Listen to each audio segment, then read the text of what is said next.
Field off the bat of Jeff Keppinger. Reached out and socked one into left field, and Parkview starts it off with a base hit here. Around the outfield, Jarvis Johnson in left, Luke Allen in center, Big Richie Cleary in right field, Chris Middlebrooks behind the plate, and Jason Lunsford, the crafty lefty, on the mound. In 1994, the Newton Ram football team was one win away from the playoffs, and the Parkview Panthers knocked them out at Homer Sharp Stadium. 1995 football team, same situation. Parkview knocks them out at Parkview Stadium. 1995 baseball. Rams looking to get an edge up in a region tournament. They were beaten 1-0 by Parkview. Today, the Parkview Panthers stand in the Rams' way yet again. First pitch just outside, ball one to Ben Carter. Carter, a left-handed batter. Keys to this game, Kevin. Jason is going to have to throw strikes, and the Rams will have to play flawlessly behind him. There's a swing and a high drive to deep center field, and it's out of here. Ben Carter with the two-run home run for the Parkview Panthers. The early 2-0 lead. Carter got a pitch out over the plate and drove it, and the Panthers up early. Very similar to what happened when the Rams went into Parkview. They got up 3-0 there on a home run by Luke Allen. But once again, of course, as we talked earlier, this stadium a little smaller, so 2 or 3 runs is not an insurmountable lead. But Jason's going to have to keep the ball down and keep it in the ballpark and try to make sure that if he does give up the long ball, it is just a solo effort and not with a couple runners on. You don't sweat 2 runs quite as much here as in other places. First pitch, ball one to Billy Keppinger. Lefty versus lefty here. Jason Lunsford only 1 loss on the year so far. Curveball swung on, bounced foul, first base side. Lunsford 5-1, an ERA of 1.47 for the year. In 38 innings, he has given up 40 hits. He has walked 22 and struck out 22. The strikeout's not his forte. The ground balls and weak pop flies are. Last outing, perhaps his worst of the season, as he didn't last 2 innings against Berkmar. 1-1 offering, curveball, missing outside and low. He's behind 2-1. That's just flat out something he cannot afford to do, is get behind in the count. And already we're going to get some activity down the Rams sideline. That pitch just missed. Ball 3. 3 balls, 1 strike to Keppinger. May see a small strike zone this afternoon. Keppinger waits, and the left-hander brings it home. Ball 4 low. There's the walk.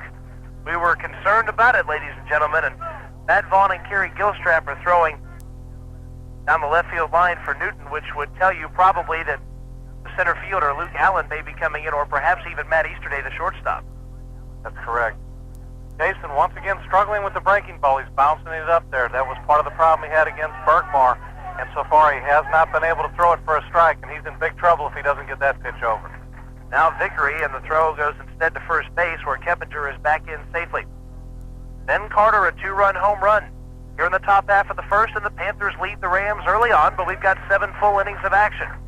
Stretch in the pitch, and that's drilled high to center field, but it'll stay in the park, and Luke Allen is there. And there's the first out. Perhaps Lunsford can settle down after that. Hopefully that'll help him realize that he can still make good pitches and get outs. The ball will stay in the ballpark. He's just got to keep the ball down. But the key to that is he's got to be ahead in the count and have these hitters off balance, as that hitter was. He didn't get a real good swing on it and hit a real easy pop fly that Luke Allen was able to garner in quite easily. Now here's Caleb Smith, the right fielder, stretching a pitch to him. Line, but foul down the third base line. Hard hit liner, but about 6 inches, maybe a foot foul.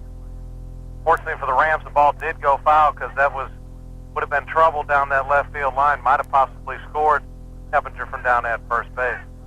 I'll tell you about the brackets momentarily. The South Gwinnett Comets won this morning. Only 2 games being played today. Stretch and pitch. Down low. 1 ball, 1 strike. Heritage is the only team of the remaining ones that's not playing today. South Gwinnett beat Norcross, and they advance to play Heritage Monday. Stretch, the 1-1 pitch. This is a little bit outside, ball 2. Parkview and Newton will play, and the winner of that would be in the state tournament if Heritage can beat South Gwinnett, and then Heritage and the winner of this game would play for that region title. Things change, however, if South Gwinnett beats Heritage. You then have 3 teams left, all with 1 loss. Swinging a high drive to left field this time around. Jarvis Johnson takes a look up. It's gone. two-run homer, 4-0 Panthers. Caleb Smith got a hold of one. And once again, Jason got behind in the count and had to make too good of a pitch. And Caleb Smith hit a pretty high pop fly that wouldn't have gotten out of very many stadiums, but it did just clear the fence here. And of course, scoring ahead of him was Billy Keppinger, who reached on the base on balls. And that's going to be all for Jason quickly. Grass field is out there. You had to think he'd have the quick hook today. If Lunsford didn't have it, they were going to make some adjustments immediately. And in from right field comes Richie Cleary. That's the one change we weren't expecting. We thought maybe Allen, maybe Easterday, but it looks like Cleary is going to be the next man to come in to pitch for the Rams. So Lunsford in his last two outings has lasted a combined total of 2 innings, and he gets pulled here after only a third of an inning, giving up 4 runs. Richie Cleary will come in. Meanwhile, we'll take this break. Newton Ram Baseball here on WGFS, brought to you by East Metro Communications, Covington's authorized agent for AirTouch Cellular. For all your gardening needs, shop at Mayfield Ace Hardware on the square in Covington. They have Ace plastic sheeting, $2.97 each. Ace fiberglass handled tools, $9.99 each. Also a Scott's Easy Green Rotary or Scott's Evan Green drop spreaders, $18.88 each. And Ace Premium Lawn Fertilizer, $5.88 a bag. For all your gardening needs, shop at Mayfield Ace Hardware on the square in Covington.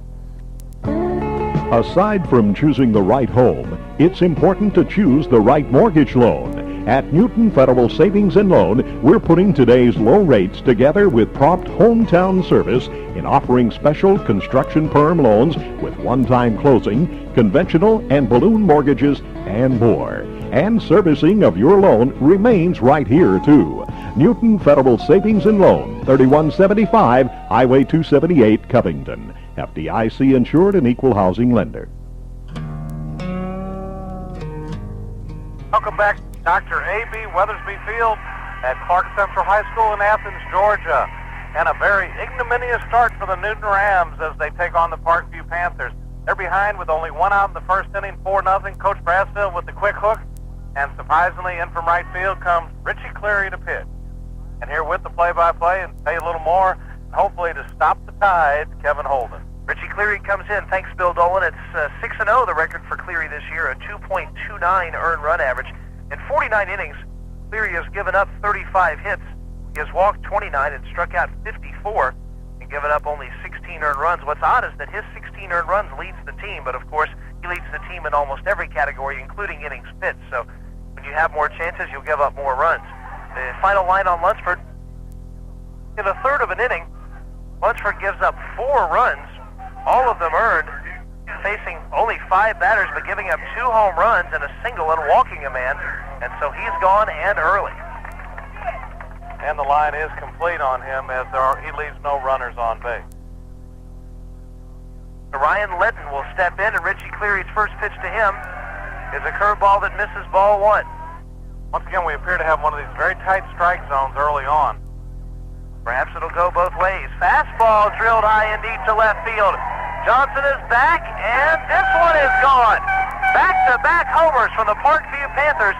This team has been on a roll since their 14-0 win last night over South Gwinnett. Their third homer of the inning. It's 5-zip. Cleary serves it up, and Ryan Ledden comes across to the cheers of his Panther teammates. That ball also appeared to be a routine fly ball when it left the bat. Didn't appear to be that well hit. And in fact, I thought Jarvis was going to make the play, and it kind of carried out in the wind and dropped it safely over the fence for another run for the Panthers. So the Rams in a big hole here, but of course, if that strike zone will go both ways, we may have another one of those 18-13 games like Heritage and Norcross did yesterday. Ball 1 low to Carlson. There hasn't hardly been a strike called in this game yet, so, and the pitches appear to be right at the edge or on the strike zone. There's a strike with a fastball right down the heart. 1 ball, 1 strike. But now with the Rams behind and the season on the line, anyone could pitch. You might even see Allen come in later if Richie Cleary were to falter. Ball 2. We have got a pea-sized strike zone here in the first inning. That's really difficult in a very small ballpark. 2-1, bounced foul down the third baseline. Evens the count up. The Rams winning yesterday over the Winder Barrow Bulldogs to keep their hopes alive, but Their hopes are being dashed quickly early here by the Panthers. 5 runs in the first. 3 homers. It'll be real interesting to see if the strike zone does stay the same, because if the Rams can lay back and wait for fastballs to hit too, they've got some guys that can hit it over the fence with ease too. So this could be, like you say, more of a football game than a baseball game. Carlson awaits and the pitch, and again bounced over the third base side and in foul territory. Good off-speed breaking ball by Ritchie there. He really had the hitter fooled. Carlson waited and really got a weak swing on it, just did dribble it down the third baseline. Middlebrooks gives the signal to his pitcher. Here's the wind and the 2-2 pitch. Got him! Inside corner with the fastball. 2 down now, and the first strikeout for Ram pitching. That's actually kind of big. You hate to call any out big with no one on base, but just getting out of this inning with no further damage will be key for Newton. Well, I think it's going to be kind of a key, too, for Ritchie to come in and get his confidence back. He was hit kind of hard his last outing against Norcross, so you'd like to see him get out of here without any further damage. Swinging a pop fly, foul, and that one just barely missed hitting a vehicle parked down Rock Springs here. We're at the corner of Baxter and Rock Springs at Clark Central High School, the classic city, Athens, Georgia. Wind and pitch right back this way. Can't help but flinch at those. That one has pushed the net back towards us. Kevin probably was about a foot away from us as the net flashed back. Would have reached out and grabbed that if that fence had not been there. 0-2 the count. The wind and pitch. Strike 3 call right down the heart. Cleary comes in and knocks out Carlson and Gilbreth, but the Panthers do serious damage to the Rams here in the first. 5 runs, all of them earned on 4 base hits, including 3 homers. No one left on base. It's 5-0. The Panthers lead the Rams. We head for the bottom half of the first. Newton Ram baseball on WGFS. We want to thank East Metro Communications. They've been allowing us to bring you the Rams on the road throughout 1996 and even into the playoffs. Did you know that termites cause more damage to homes annually than fires, floods, and natural disasters combined? To protect your home from termites and other pests, call Cleary Exterminating, 786-4937. They'll send them packing. Termites and beetles, fleas, rats and mice, roaches and ants. Commercial or residential, we can help get rid of what bugs you. Call Cleary Exterminating on Highway 278 in Covington, 786-4937. At Cleary Exterminating, we make mouse calls. The best money manager around is a checking account from the Bank of Covington. It's easy to keep track of your income and all your expenses with your checkbook and the detailed monthly statements we send you. It lets you see where you might save money, and it really helps in balancing your budget. If you're not already enjoying such financial assistance, learn all the advantages of a personal checking account at one of the convenient Bank of Covington locations. The Bank of Covington, member FDIC. Afternoon and welcome back to Athens, Georgia. And not wanting to make it easy, the Newton Rams have dug a little bit deeper hole. They now trail 5-0 as we head to the bottom of the first inning. Here to try to get some of those runs back quickly is Kevin Holden. All right, Bill Dolan, thank you very much. Our lineup the same as it has been for a while. Easterday leads off at shortstop. Ryan Moon at second, hits second. It's Luke Allen in center field, batting third. Chris Middlebrooks, the cleanup batter, is the catcher. Richie Cleary is now the pitcher. He's hitting fifth. Stephen Hires, the first baseman, bats sixth. Lane Floyd, the DH, hits seventh. Doyle Baker at third base, bats eighth. Jarvis Johnson bats ninth. He's in left. Easterday takes the first pitch. Low ball 1. Comes in at 321. Actually, that's a regular season average. 4 homers, add the 1 yesterday, and he is leading the team with 5. Richie Cleary right behind him with 4. Swings and lines one hard foul right down Baxter Street. Almost into the path of an oncoming car. Those two almost met trajectories up beyond the right field line here. Big gap out in right center field for Matt Eastick. That, of course, a lot of times where he likes to go with the ball. Down low and inside from Tommy Roche. 2 balls, 1 strike. At Easterday and the Newton Rams have seen Tommy Roche once before up at Parkview High School. There's a swing and a bouncer up the middle. Cutting across is Jeff Keppinger. His play is in time to first. 1 down. Good play by Keppinger as he streaked across the middle, made kind of a low throw, but Matt Vickery, the first baseman, able to come up with a scoop and retire Easterday. Now Ryan Moon. Ryan is batting .354 over the regular season games. He drove in 11 runs during the regular season and had a great on-base percentage, .554. There's the pitch, swung on it, bounced, and Keppinger will range this time to his right and uncork the throw in time. 2 down. Well, so far the Rams are making it easy, giving a little infield practice to Jeff Keppinger, the shortstop, and quickly 2 outs here. Roche pitched about 3 innings against the Rams last time out, giving up 4 runs on a total of 7 base hits, including 5 in a row and a home run from Lane Floyd. Allen swings and bounces one back to the screen. No balls, 1 strike. The alarm's sounding here. Rams need some run. Wind the 0-1 pitch. Swing and a miss. It's 0-2. Well, the Rams need base runners, and so far 3 hitters have gone up there hacking away trying to hit a 5-run homer, and it doesn't happen that way. They need to go ahead and get some runners on and chip away at it. It's only the first inning. No balls, 2 strikes, 2 outs. The pitch, swung on and hit hard to center field. That one's going to be into the gap. Possibly extra bases. It's off the wall. Allen has to stay put at first base. The center fielder, Ryan Gilbreth, making a good play off the wall. I think in a lot of places you're looking at extra bases there. Well, that's at least a double. Anything getting to the wall except in this ballpark. That's, of course, out to about the shortest or almost the shortest place in the ballpark. The center fielder able to field it and come up throwing, and Luke would have been dead from me to you if he had tried to go. And Middlebrooks will dig in here. An average of .233 in the regular season. Slumped late, but has come on strong in the 2 region tournament games. Takes the first pitch low, ball 1. I'd like to see the Rams take a few pitches here, be disciplined at the plate, and make this Roche throw some strikes.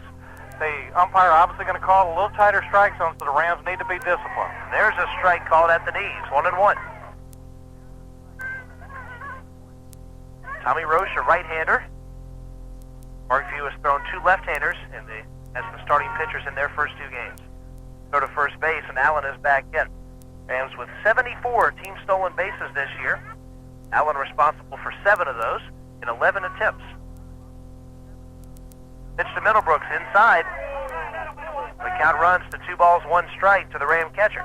I'd be kind of surprised down by a 5 spot, and particularly with 2 outs, if they do any running until the count runs full. But you hate to see the Rams get completely out of their game. That's why it's important they can get a couple runs here, then the next time they come to bat, they can play their normal game. Wide and the pitch. Middlebrooks taking the cut and fouls it back. Had a big cut at that one. Had a good pitch to hit, a high fastball. He got a good swing at it and fouled it back to the screen. Just missed it. They play him just a little bit to pull. Ryan Letton is fairly close to that third baseline. Again, they'll go to first. Almost threw that away, but Vickery cuts across the runner and makes the play. 5 runs on 4 hits for the Panthers. Rams have 1 hit. That man is going from first base. Swing and a miss from Middlebrooks, so it won't matter. He's down, and so are the Rams here in the first. No runs, 1 hit. They leave a man at first base. After 1 inning, it's 5-0. The Panthers lead the Newton Rams. Ram Baseball, the 8 Quad A tournament, here on WGFS AM 1430. Ram Baseball brought to you in part by East Metro Communications, allowing us to bring you road games in 1996. If this is the year you look seriously at a lawn and garden tractor, we invite you to look at the solid Toro Wheel Horse 260 Series tractors. They're at Coast to Coast Home and Auto. Power, performance, comfort, and styling all come together in this value-packed machine. Here's what you get: a 14 or 16 horsepower Toro Power Plus engine, a choice of 4 mowing decks ranging from 38 to 48 inches. Also available is the exclusive Toro Recycler deck that gives you a beautiful lawn without bagging. You can even till, plow, or throw snow using the unique Toro Attach-O-Matic hitch system that lets you hook up attachments easily without tools. The Toro 260 series of lawn and garden tractors. Come see us today at Coast to Coast Home and Auto. Come see the Toro 260 series of lawn and garden tractors today. Coast to Coast Home and Auto in downtown Covington.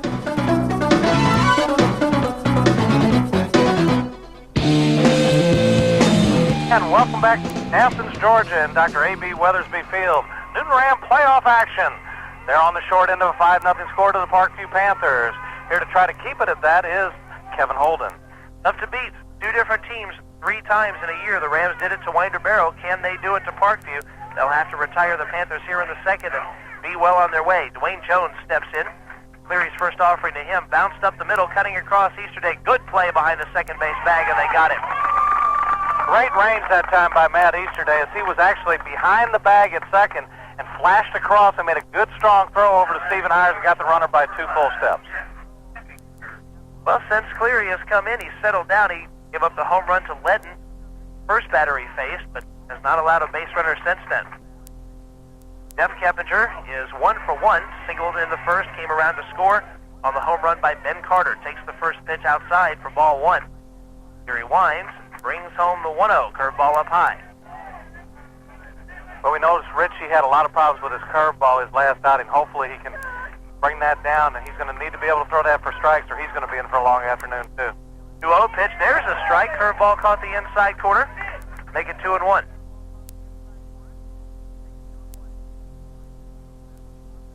Here working quickly, winds and deals, and that one's popped up high to right field.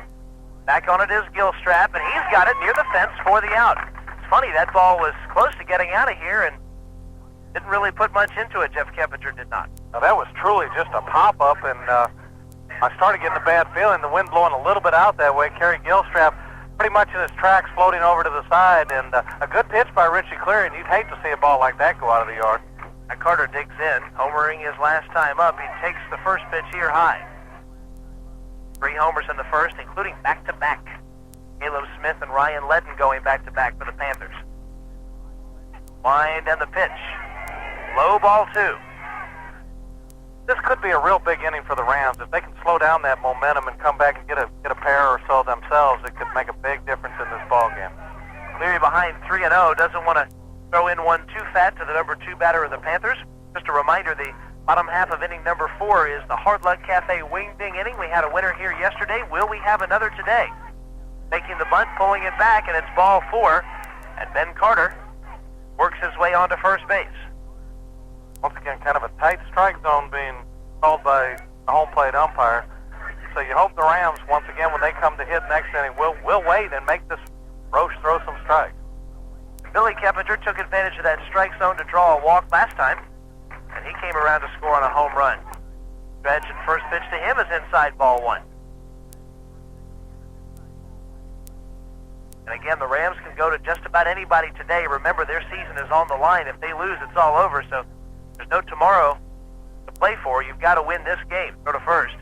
The runner is back. You almost believe if Richie runs out of gas, the game's still very much on the line. You may see Luke Allen come in and pitch a couple innings. He only went 5 innings yesterday. Really appeared to be getting stronger as the game ended. 1-0 pitch. Bounced and fair ball down the first base line. Rolling toward the corner. Gilstrap over to cut it off. Bobbles it again. They'll hold the runner at third base, but holding in at second is Billy Keppinger. A double for him. Second and third here with 2 down. That ball really had eyes as it went just over the bag at first base, and then Harry Gilstrap having some difficulties out there. Fortunately, it didn't turn around to end up hurting him, and he basically threw into the wrong base, too. Had the runner been coming around third base, he would have been able to score, but fortunately he wasn't. That throw probably should have come in the direction of home plate instead of in towards second base. 2 runners on, 2 out. Matt Vickery steps in. He popped one up high to center his last time. Huge batter for the Rams to retire to keep this Parkview lead at just 5 runs.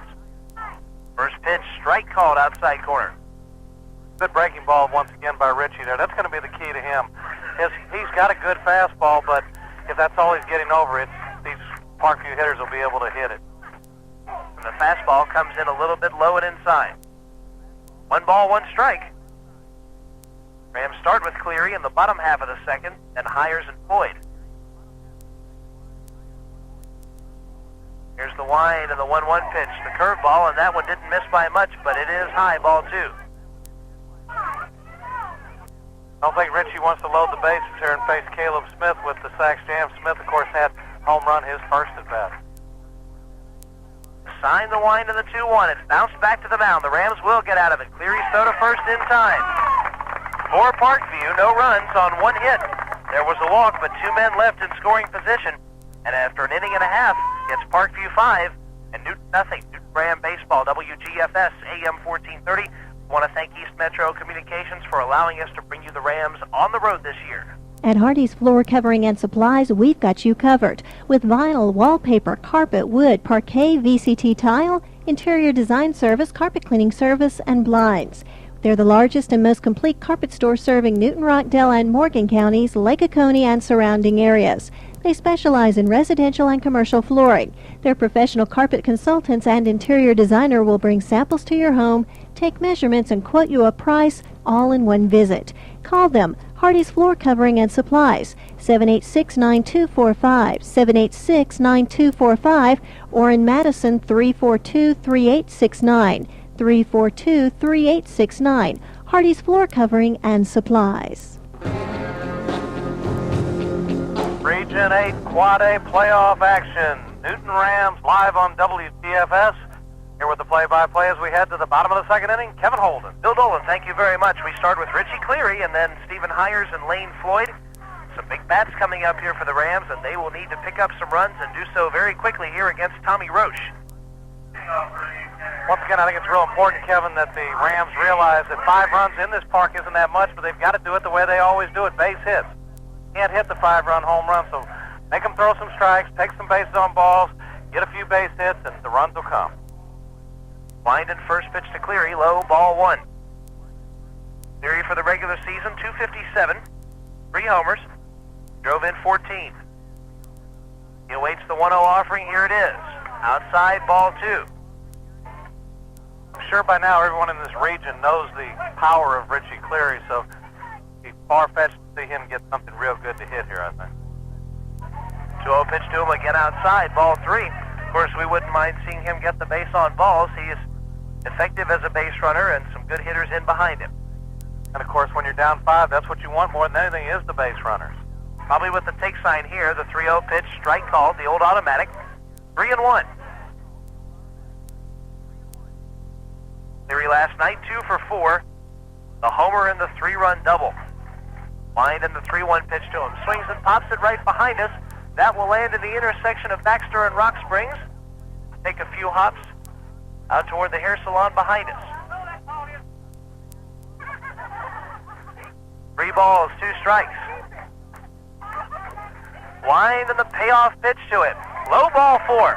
So there's the base runner the Rams would like to start this thing off with. Richie Cleary with a good job there. Waited for the pitch to hit, and on the full count, Roche threw one down in the dirt. And Matt Vaughn's going to come in as a courtesy runner for Richie. Since Richie's pitching now, they're going to try to save him, particularly having just worked Thursday. They want to save Richie as much as they can. So here's Stephen Hires, awaiting the first offering, which is inside, ball 1. And the Rams are doing it right now, letting the pitcher get behind on the count and then have to throw them their pitch. Go to first base, and Vaughn is back in.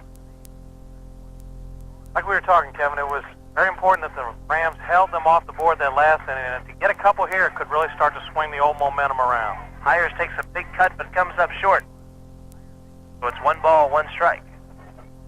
I like seeing Stephen be aggressive on that fastball, just as long as he doesn't sit and take a good pitch now. That's been part of the problem. He'll go after that high fastball and then take a good pitch.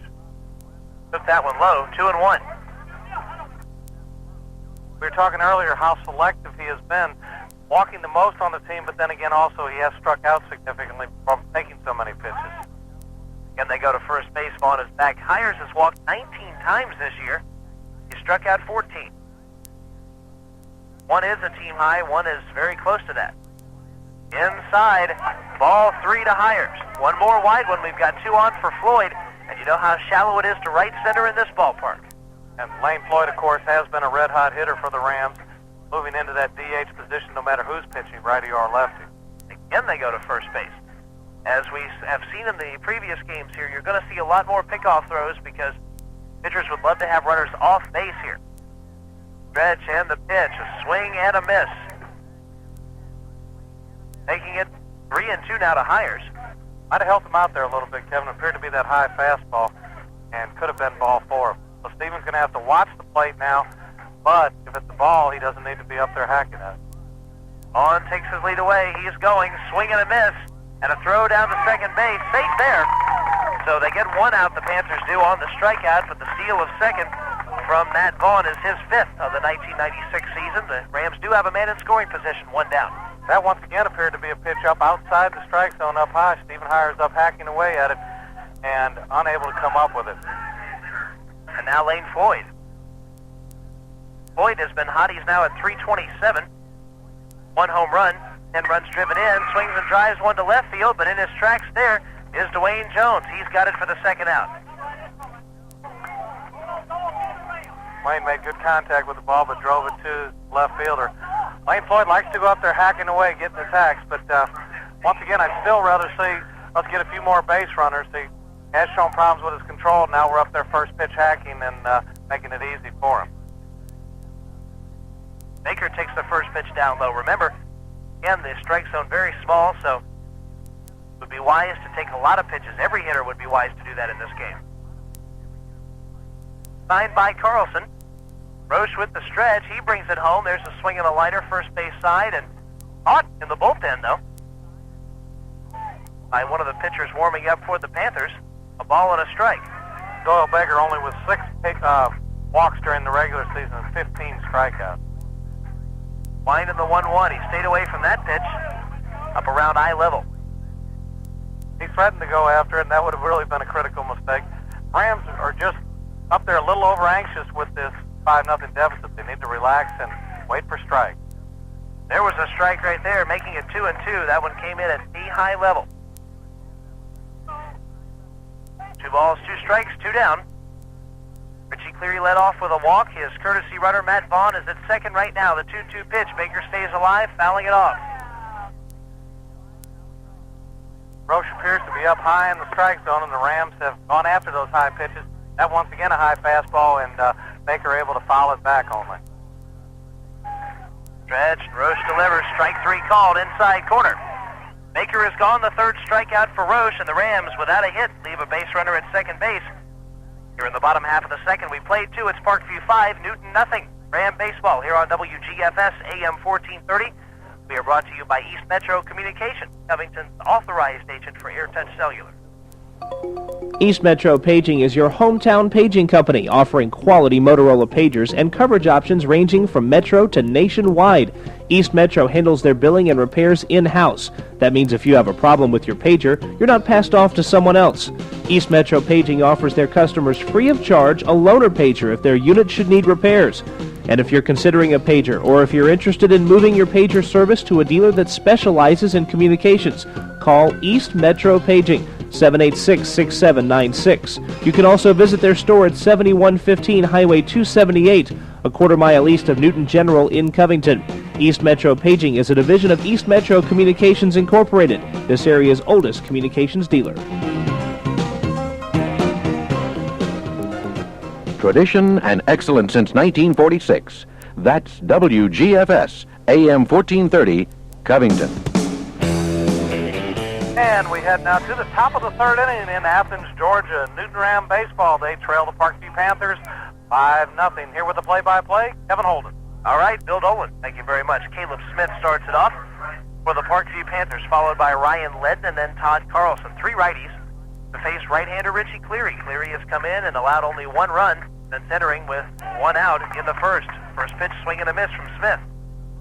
Good pitch by Richie. They're down and away, and Smith unable to come up with it. Smith drove 1 deep his last time. Wind in the 0-1 pitch, floats in high with the off-speed. The umpire doesn't appear to be giving anything laterally or horizontally. If it's not right in the box, it's not a strike. 1-1 pitch, that one low and away. The 2-1, the Panther right fielder. 312 to left field here, 330 to dead center, and 307 to right. It's a bandbox called strike at the knees, and in right center field, it apparently is more shallow than 307. Home runs have been hit in this tournament. 2-2 pitch, bounced right back to the mound. Cleary's got it. Gloves and throws. 1 down. 21 home runs hit, Bill, in 2 days in this tournament. Ball does get out of here, and I believe all three of the home runs that were hit today probably wouldn't have gotten out of, say, a Riverside Park. The first ball hit to right center, really didn't have the height. I think it probably would have one-hopped the wall maybe. And the other two definitely would not have gotten out. Ledden a called strike on the first pitch from Cleary, 0-1. See, after you have a lot of home runs in the first few games, people start to play that game with all the home runs that have been hit. Wind and the pitch, going outside, ball one. It's really a much different ball game here than it's been at any other place this year. 1-1 pitch from Cleary, curveball outside, ball two. Remember that the Rams in the regular season hit only 12 home runs.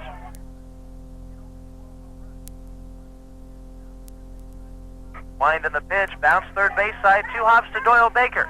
Here's the throw, not in time. Ledden was speedy down that first base line, and Baker put the throw right on target, but not in time.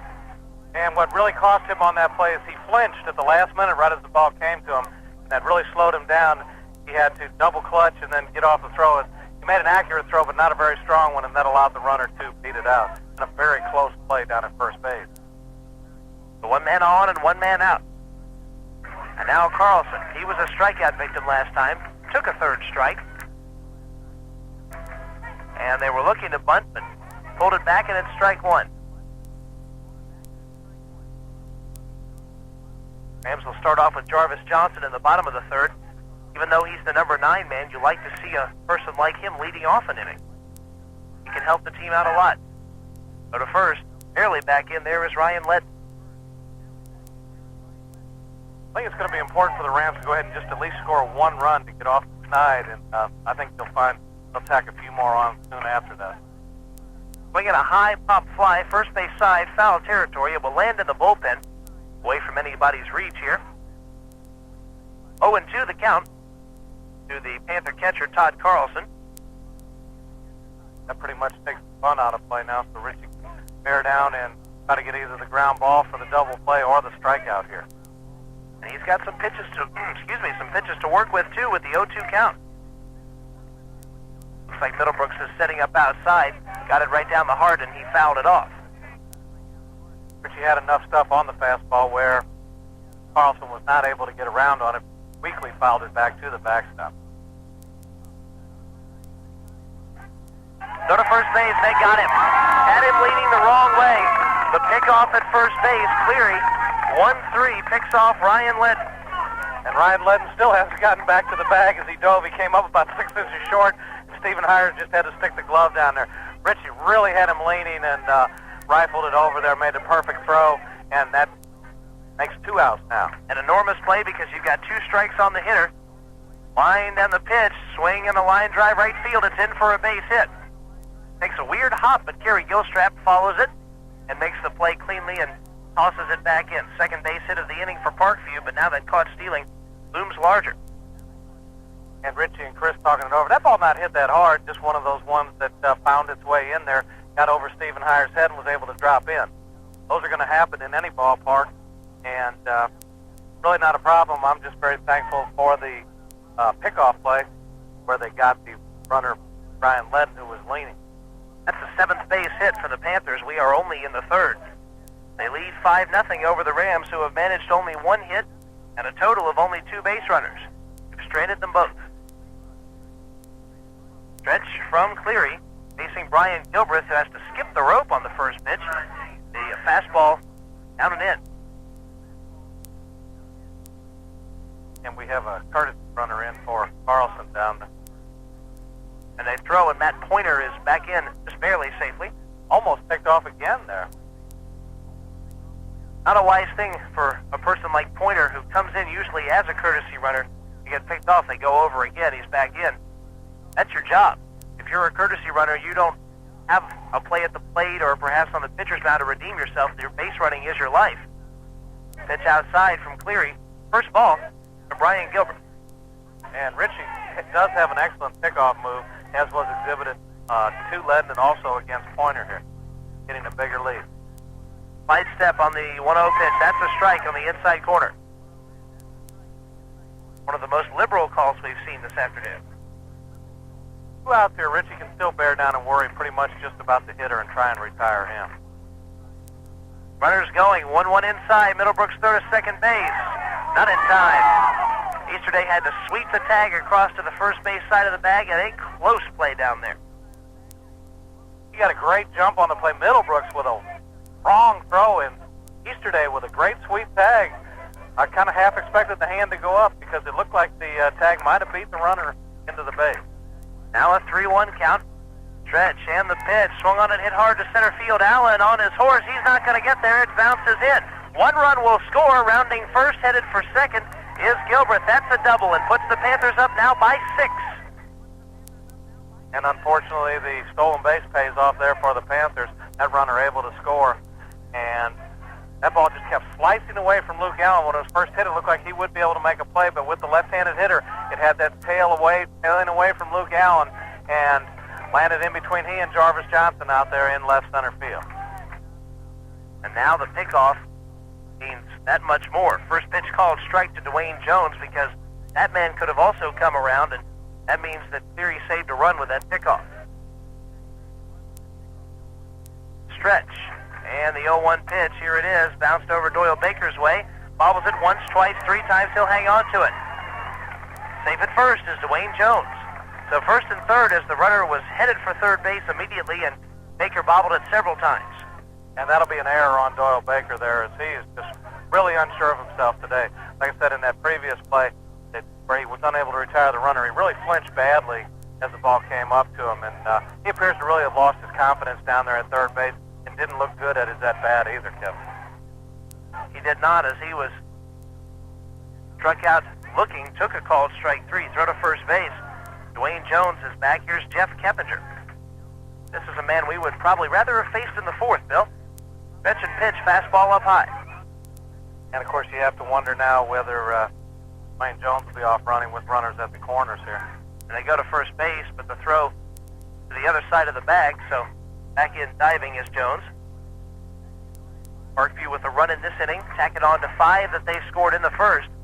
4 of those off of starter Jason Lunsford, who was out of here in a hurry. Fly ball to right field. Coming on is Gary Gilstrap. He's got it, and that's the third out. But Parkview comes across with a run. Doing so on 3 base hits. There was an error from third baseman Doyle Baker. 2 men left on base. And so after 2.5 innings of play, your score is the Parkview Panthers 6, Rams still yet to dent the scoreboard. It's Newton Ram Baseball on WGFS AM 1430. We want to thank East Metro Communications. They've been gracious enough to allow us to bring you the Rams on the road this year. Call them 786-6796. For all your gardening needs, shop at Mayfield Ace Hardware on the Square in Covington. They have Ace plastic sheeting, $2.97 each. Ace fiberglass handled tools, $9.99 each. Also a Scott's Easy Green Rotary or Scott's Evan Green drop spreaders, $18.88 each. And Ace Premium Lawn Fertilizer, $5.88 a bag. For all your gardening needs, shop at Mayfield Ace Hardware on the Square in Covington. If you're age 60 or better, Newton Federal has created benefits especially for you. Our Now Interest checking account pays current market interest on your entire checking balance, not just part of it, if you maintain a $100 balance. And we offer it to our 60-plus customers with no minimum balance requirements and no monthly maintenance fees. Talk with us today at Newton Federal Savings and Loan, FDIC insured. After all, you deserve the best. Half Georgia, Newton Ram Baseball. It's a struggle so far, but it's still early. We head to the bottom of the third inning here with the play-by-play and trying to get some runs. Kevin Holden. We'll do our best, Bill Dolan. Thank you very much. It's Jarvis Johnson stepping to the plate here for the Newton Rams. Takes the first one for strike 1. And the strike zone appeared to have switched a little bit there. Following Johnson, we'll see Easterday and then Ryan Moon. The wind from Ledden and the pitch, swing and a miss. So Johnson in the early hole here, 0-2. Tommy Roche has come on and set down the Newton Rams here. Rams in danger of being eliminated and have their season end. Swing and a miss from Johnson. He is down on strikes. 4th strikeout for now for Tommy Roche. And the Ram hitter's up there helping him, swinging his pitches outside the strike zone. That pitch about 6 inches outside. Jarvis Johnson went up swinging at him, came up empty. Matt Easterday comes back up. We're back to the top of the order. yesterday, a ground out to short last time. Rams opened this game with 2 straight ground outs to short, as a matter of fact. He takes the first pitch, a fastball inside. I'd still like to see these hitters take a few pitches and get a few runners on via the base on balls. I don't think Roach can consistently throw the strike. 1-0, swinging and missing is Easterday, and that's strike 1 on the fastball. Just a reminder, Bill, bottom half of the 4th, we'll be bringing you the Wing Ding inning, perhaps a home run and some hot wings that inning. Another swing and a miss, 1-2. Does not look like the same Newton Ram team up there hitting today as it was yesterday. They appear to be over-anxious and swinging at pitches outside the strike zone, just not as disciplined as they were yesterday. Wind in the pitch. That one's bounced towards shortstop. In charging it is Keppinger. His throw, and they got him. Jeff Keppinger, a solid fielding shortstop. Don't want to test that young man. And he got the nice charity hop there to make the play a whole lot easier. If he would have had to short hop it, it could have been a little more difficult. The ball came up to him nicely, and he was able to easily retire Easterday at first. And Moon steps back up. He bounced one to Jeff Keppinger last time. Tommy Rose winds, and his first pitch to him is bounced. This could be trouble. In charge is Jeff Keppinger. Strong throw on the run, and Moon is retired. That shortstop, Jeff Keppinger, has proved the undoing, especially for the top of the order. No runs, no hits, no errors, no one left on base. After 3 full innings, the Newton Rams trail the Parkview Panthers by a score of 6-0. This is Ram Baseball, live on WGFS, part of the 8th Quad A Region Tournament at Park Central High School in Athens. We're brought to you in part by East Metro Communications. The Toro Wheel Horse XL Series lawn tractors have a lot of big features, and one small one, the price. For as little as $1,499 at Coast to Coast Home and Auto, you could be driving one this season. These Toro Wheel Horse lawn tractors are available with tilt steering, step-through design, and recycler mowing decks. Some have shiftless hydrostatic drive transmissions, and Toro Wheel Horse stands behind these tractors with their 2-year total coverage guarantee. Get the details at Coast to Coast Home and Auto today. Has there ever been a better time to buy a Toro Wheel Horse tractor or riding mower? Here at Coast to Coast Home and Auto, we say the answer is no. Why? Because right now, qualified buyers can purchase any Toro riding mower or tractor with no money down, no payments, and no interest until October 1st, 1996. Take advantage of our special limited time offer at Coast to Coast Home and Auto, where we have a complete line of Toro Wheel Horse riding mowers. No money down, no payments, and no interest till next October. But hurry, this offer ends May 31st.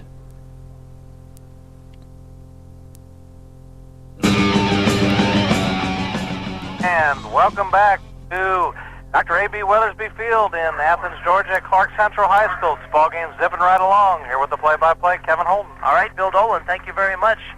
Richie Cleary on the mound for the Rams in the dirt with the first pitch to Ben Carter. Carter has had quite a day, homered in his first at-bat, and he pitched around him the second time and put him on. Diggs in here now to start off the 4th. 1-0 pitch, up high with the fastball. After Carter, it's Billy Keppinger and Matt Vickery. Rams can ill afford to give up any more runs right now. Curveball drops in for a strike from Cleary. 2-1 the count. Richie working quickly, he brings home the 2-1. Fastball high. Good contingent of fans on hand here from Newton. They have showed up to watch the Rams. Haven't been very pleased with what they've seen so far. Strike 2 called outside quarter. They had to be pleased with that. Carter, I think, was thinking that was a ball. Here's the sign from Middlebrooks. Wind, and Cleary brings it home. He swings and bounces it right side. Moon charges, fields, and throws, and got him, and he continues his streak without an error this year. Almost completely unheard of for a middle infielder at any level. Ryan Moon, and we both knocked on wood, and I'd do it again, is yet to make an error in the second base position. Well, let's hope this is not the last game for him to do it, but of course, if that were to happen, the Rams have to make a comeback. If the Rams do not come back, we head home for the rest of the 1996 season. Watching it from outside the fences, swinging a hard liner to center. On comes Allen. He made the shoestring catch. What a play out there from Luke Allen. He was fooled by that ball and literally stopped in his tracks and reached down to his feet to make the catch. I think he almost thought he had trapped it himself, but it kind of just landed in his gloves. The second base umpire doing a good job, was out not 10 feet from Luke and able to see that he did catch the ball. So good job of umpiring by the umpire. We'll give credit where credit's due. Vickery digs in now against Cleary, and the first pitch hits him.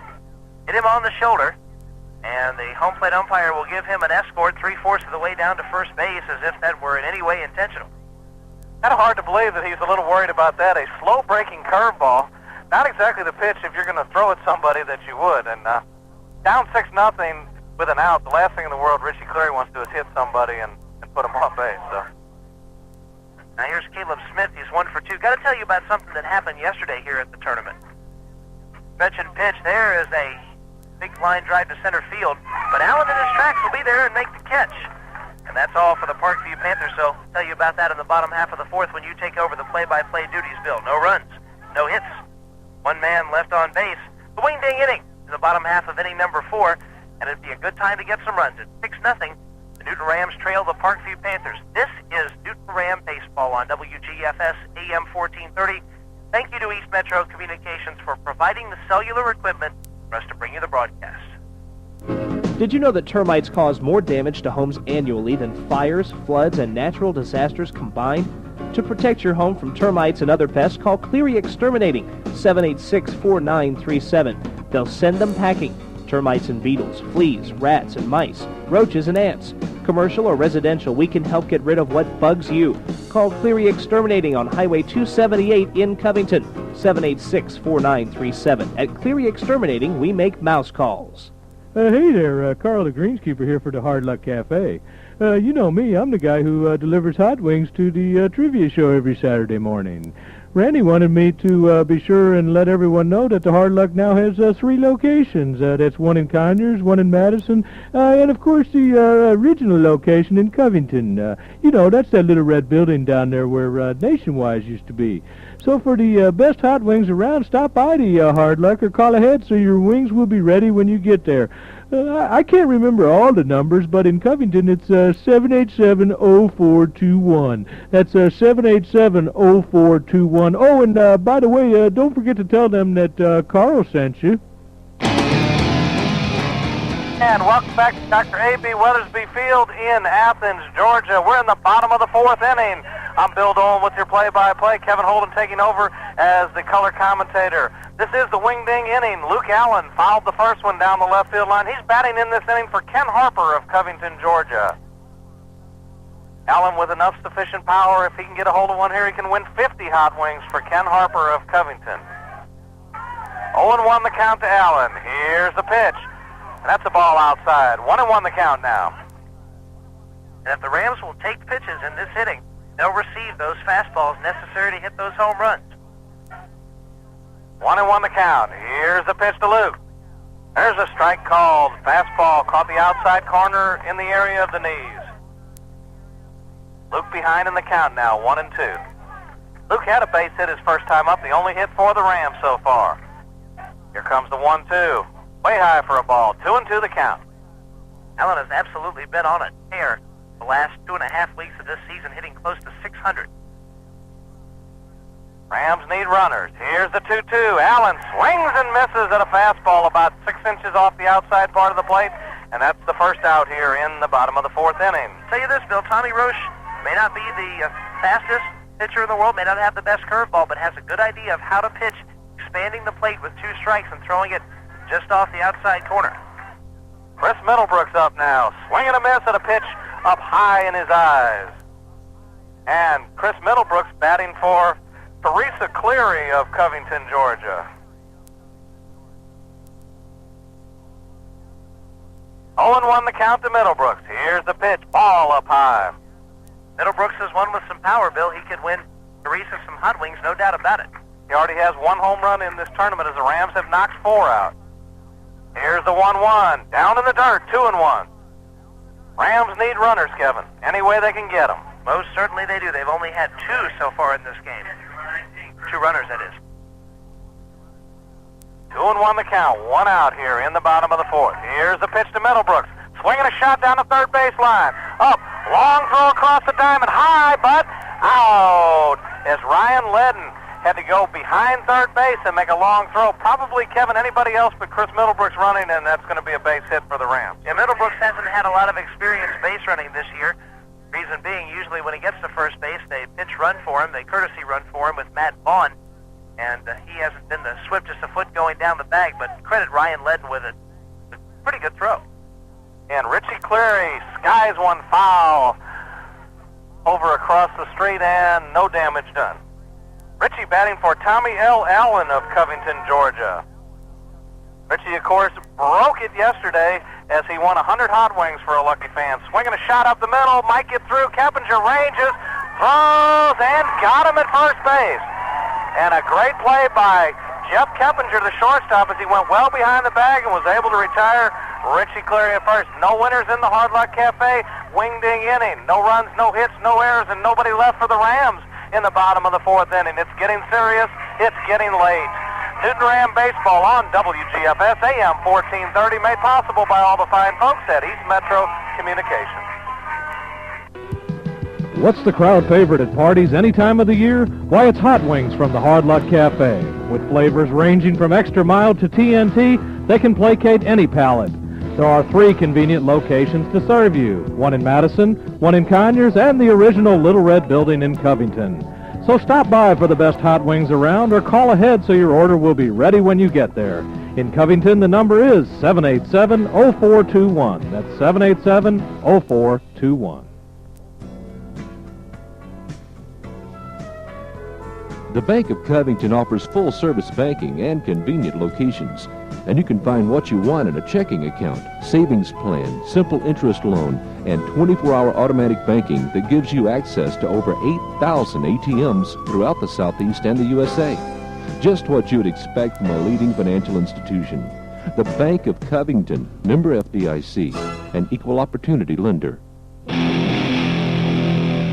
And welcome back to Athens, Georgia, in Newton Ram playoff action.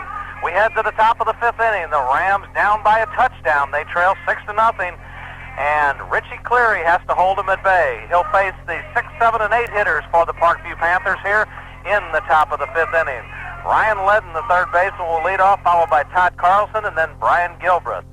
Ledden, a perfect 2 for 2 so far, hit a home run and also reached on an infield single, his second at bat. Cleary checks and gets his sign from Middlebrook. Winds, and here's the first pitch to Ledden. Swing and a miss at a good off-speed pitch as Ledden way out in front. Cleary starting out well here against Ledden, and needs to here in this inning because the margin for error becomes shorter and shorter. Here's the 0-1, fouled back to the backstop, and quickly ahead in the count. Richie 0-2 on the hitter.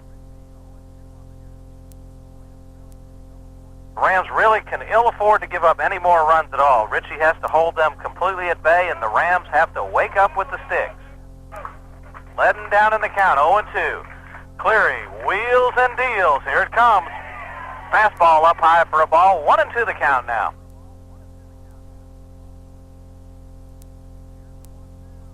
Here's the 1-2, and check swing. Did he go around?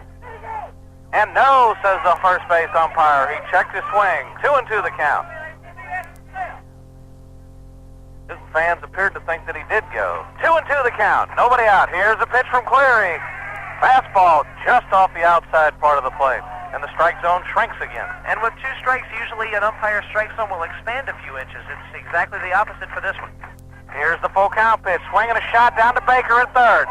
Up, hop, skip, and a throw, and he is safe as he took too long to throw it. Give an error to Baker on the play. Ledden was going down that first base line, and for Baker, the problem again was hesitating on the throw. As he catches it, he'll take one crow hop and then a second crow hop toward first base, or a mini crow hop, before he lets go of it, and it's that second one that's becoming the dangerous one. And then what happened, too, is he pulled Stephen Hires off the base, so another error for Doyle Baker. That's his second of the game and could easily have had a third. That's going to bring Todd Carlson, the catcher, to the plate. Richie checks and fires. Check swing. The ball gets away as it's in the dirt, and the runner trots down to second base on the wild pitch. But we felt the Rams had to play flawlessly defensively, and they have yet to do that today. The errors and some misplays have come back to haunt them. A couple of runs scored on bases on balls, and it's really not been a pretty game so far for the Newton Rams. Well, they've found a hole Parkview has in Newton's defense, and they've been hitting a lot of balls Doyle Baker's way. And right now, Doyle Baker's just struggling mentally at third base. That's the problem. Of course, he has a fine young man and normally can be a very good fielder, but just is having trouble fielding the ball right now at third base. Appears to be looking like please don't hit it my way now when you normally see a third baseman. Go ahead and hit it to me. I'm going to turn 2 on. Want to know the count, too. Carlson, the catcher. Richie checks the runner at second. Here's the 1-0. There's a strike called as he came in with the off-speed pitch. 1-1 the count now. Well, Cleary is throwing the off-speed pitch over the plate for strikes. It's a matter of pumping a fastball or two in there. 1-1 the count now. Nobody out. Here's the pitch. Fastball up high. 2-1 the count now. Richie appears almost too strong with his fastball. It's sailing high on him. Perhaps what we talk about a lot, he's overthrowing again. 2-1 the count. Here's the pitch. Breaking ball. That stays high. 3-1 the count now. Yeah, this entire Ram team has been seeming depressed ever since Parkview scored that 5 spot in the top half of the first. It can be imposing. Seems to have really demoralized the team. They're not as loud or as peppery as they normally have. And here's the 3-1. Swinging a chopper down to Baker at third.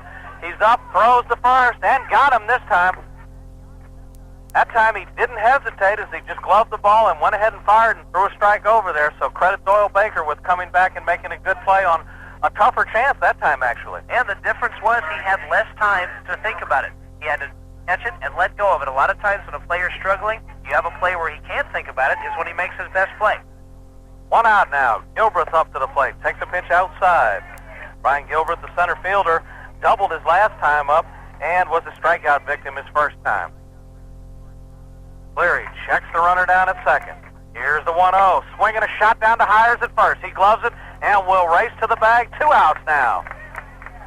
Hires has been a very steady force at first base for the Rams. He's been steady on all the throws to first. He's dug several out, made very few errors this year, an underrated man defensively for the Rams.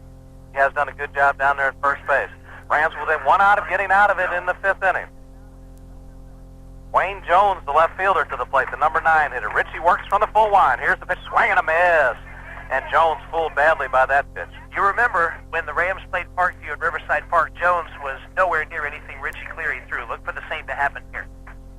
Cleary wheels and deals. Breaking ball hit down to Baker at third. He boots it, and the run will score. That is the 3rd error in 3. And a couple of Rams go down towards the bullpen to start warming. Nice to see somebody come in to replace Doyle Baker. Back off play, and just back in time is Dwayne Jones. Well, that's definitely an unearned run for the Parkview Panthers there, and that one hurts because the Rams should have been out of the inning without anything scoring, and instead another run crosses the plate. 2 men that have gotten on have done so by the errors. There's a shot. Baker over to his left, flips to Ryan Moon, makes a good play on that one to retire the side. However, Parkview does put another run on the board.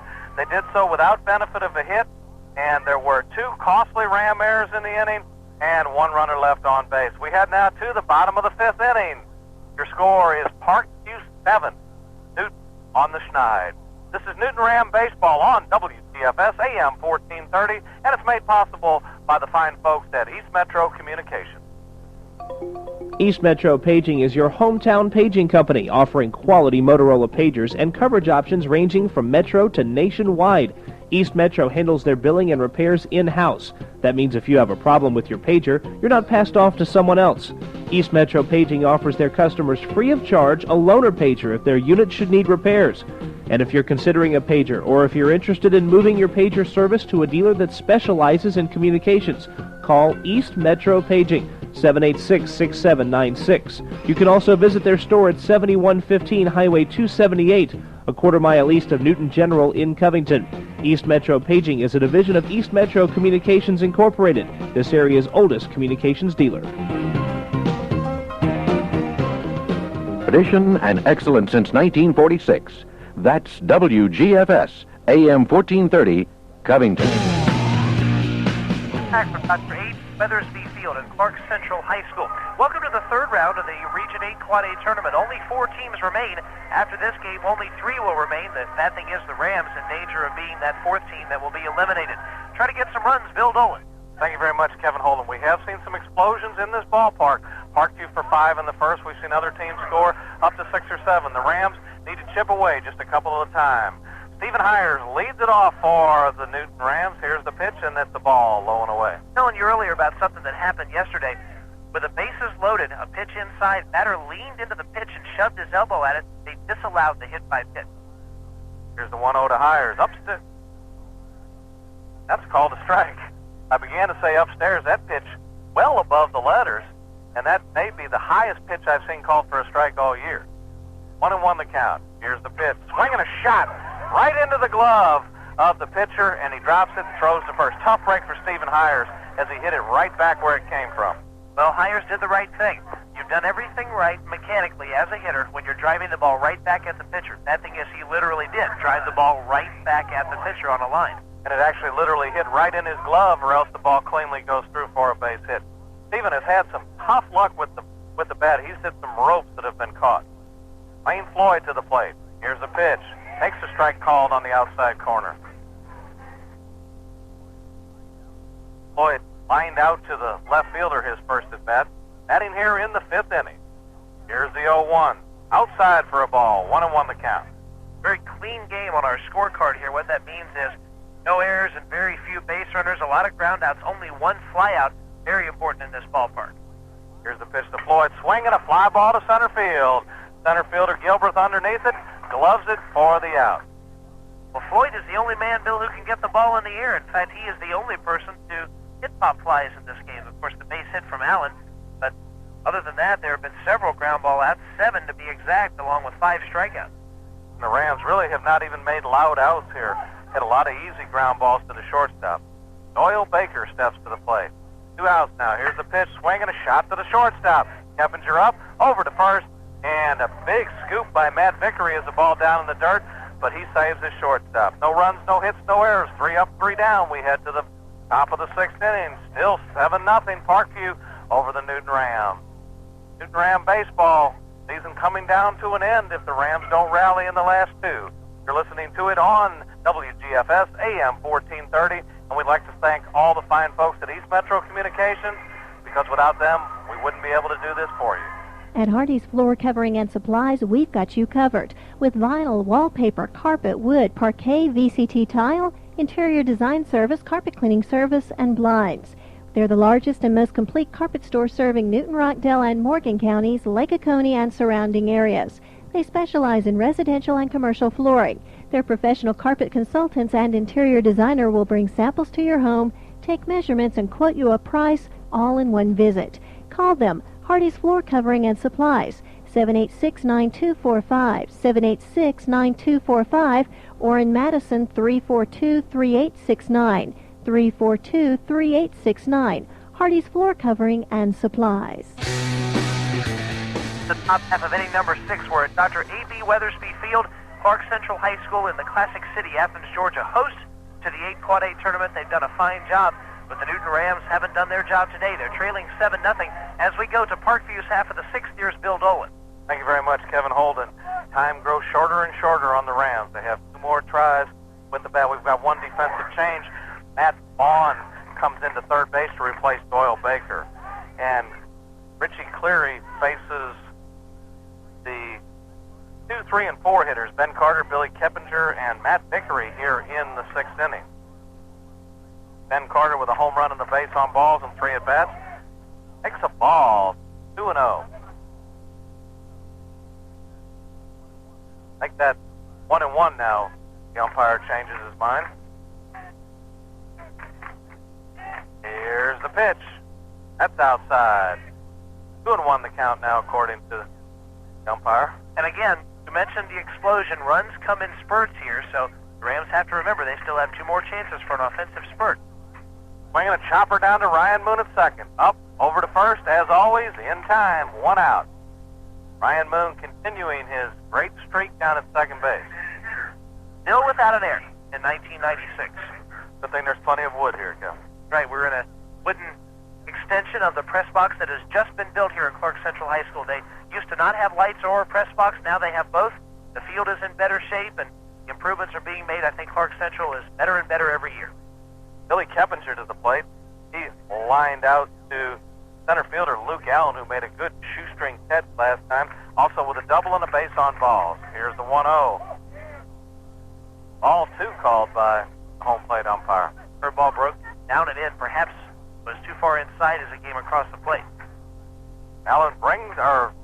Richie brings the 2-0 home, and now 3-0 on Keppinger. And you might see Allen come in if bad things happen to Cleary here, like walking people.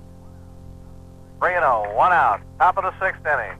Here's the pitch from Rich, and it's outside, ball 4. Only the second man that he's walked. He walked somebody in the second with 2 outs.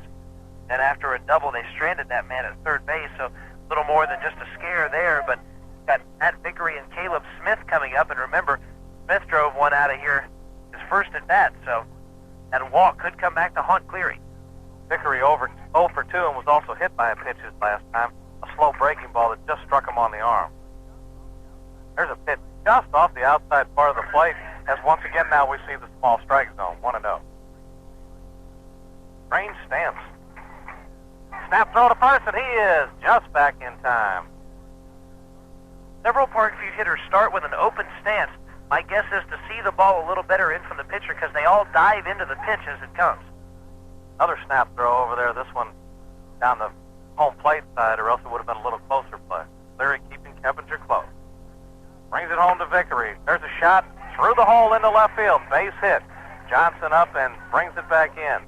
So Parkview threatens here in the 6th inning. They have runners at first and second and only 1 out. And not to fault anybody in the Ram infield there, because no matter who was at third base or shortstop there, except maybe Matt Williams and Cal Ripken, that ball was going to make it through. Well, I don't know if either of them make that play. That ball was perfectly in between the two of them, and that's pretty clean base hit in just about any league. Caleb Smith, who had a home run his first at bat, steps up now. 1 out. Rams need 2 here. Infield looks for the double play. And a ball called by the home plate umpire. Richie can't get a strike called now. 1-0, 1 out. 7-0 Parkview. Here's the pitch. Swing and a guy piled on the left field line over and off the building of the apartment complex behind us. And we saw an example there of how hitters will change their swings in this park. Because home runs can be hit on even lazy pop flies, hitters will go after lower pitches, in fact, golfing a few pitches like that last one. Cleary checks the runner at second and brings it home. They're going to say it hit the batter now.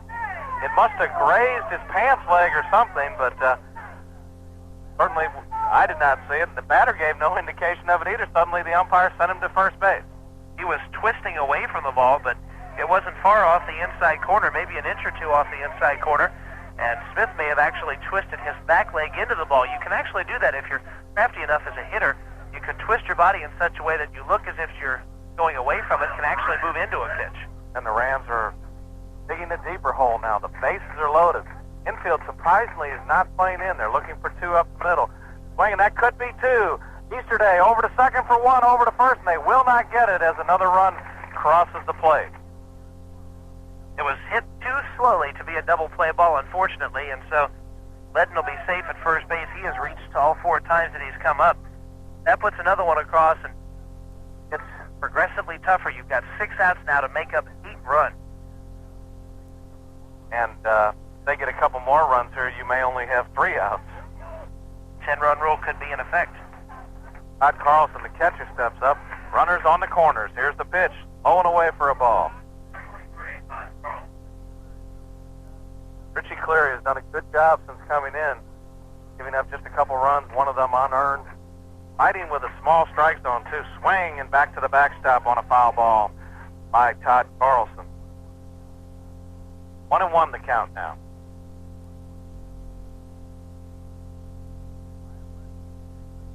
Ryan Ledden gets a big lead down at first. Richie checks over there, fires, runner going, swing, and a shot hit into the hole.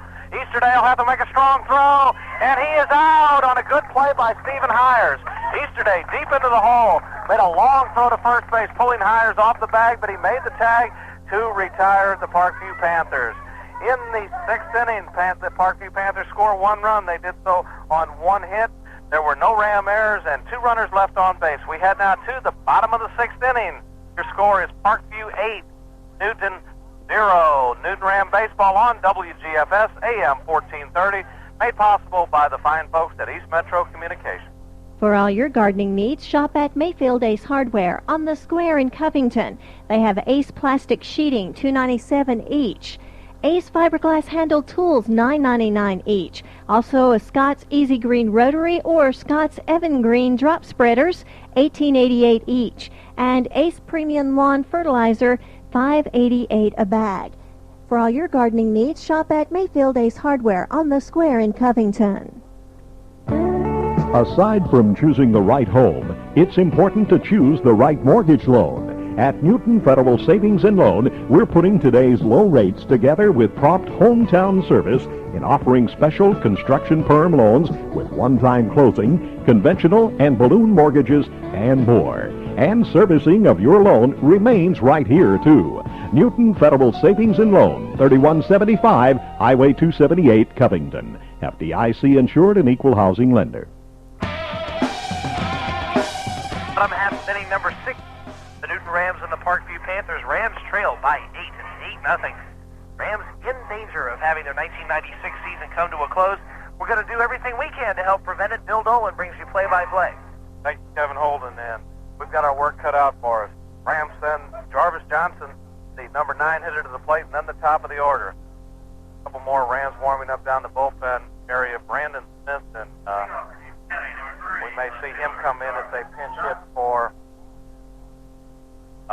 Matt Vaughn, who's playing third base right now. Josh Billwood is also warming up, and he could go out into right field and Gilstrap to center if Luke Allen wanted to come in and pitch to 7th. Of course, Richie Cleary has done an amiable job under adverse conditions. Jarvis swings and misses at a fastball. He's behind in the count, 0-1. Tommy Roche has done a lot better job than we anticipated he would here. Of course, the Ram hitters have helped him out, going up swinging at pitches not necessarily in the strike zone. And now we're going to get a pinch hitter here. Britt Mask is going to come in and hit for Jarvis Johnson. He steps up with 1 strike on him. Tough position to come into here. That was an unusual move, something that Joe Brassfield must have seen with Johnson that made him want to pull Johnson out immediately.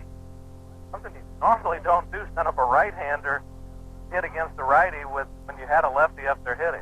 But Britt Mask will hit now, and he's behind in the count, 0-1. Here's the pitch.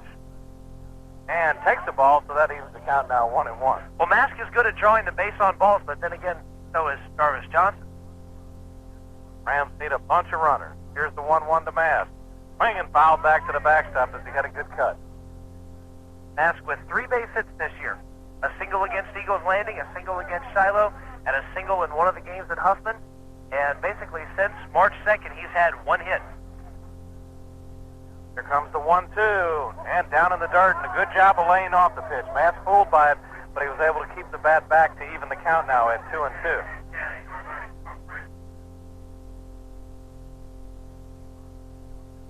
Rams need runners. 2-2 the count. Here's the pitch to Mask. Inside, ball 3. Mask working the count, trying to get on base any way he can. Any way the Rams can, they need runners. Here's the full count pitch from Roche. Swinging skied a mile high, and he gets out of play over across the street and against the building. And still 3-2. Mask doing a good job of staying alive. Actually, did not have a bad cut at that, but was sort of bailing out on it. Here comes the 3-2 again to Mask. Swing and fouls it off. He stays alive. One of the better at-bats by a Ram hitter all day today. Britt Mask battling up there. Maybe this is just what the Rams will need to get them pumped up here. Here comes the 3-2. Swing and foul back again. If nothing else, maybe he'll wear out Roche up there. Well, they could use, because Roche has retired 12 straight, and if you can make him throw a lot of pitches, a lot of Rams have been up there first pitch hacking, so maybe Mask can make up for that, make him throw a lot of pitches. Here comes the 3-2 again. And a breaking ball, the old equalizer, and Mask bailed out, and he's a strikeout victim. Tough to do when you don't get a chance to see a lot of at-bats. Mask during a regular year only hit a total of 19 times, and very few down the stretch. Appeared to be kind of a late-breaking curveball, sort of backdoored, and tough break for Britt Mask as it, according to the umpire, caught the inside corner. Matt Easterday to the plate. Now he's grounded to Keppinger, the shortstop, both times up. Here's the pitch. That's a strike called. 1-1 the count now. Britt Mass battled and then turned curveball for a strike 3. 1-1 to Easterday. Here's the pitch. Check swing. And he holds up in time. 2-1 the count now. The Rams have just not had any base runs. They've only had 2 the entire game. They need some more. Here's the 2-1. All 3 outside. Maybe we can get something going now, Kevin.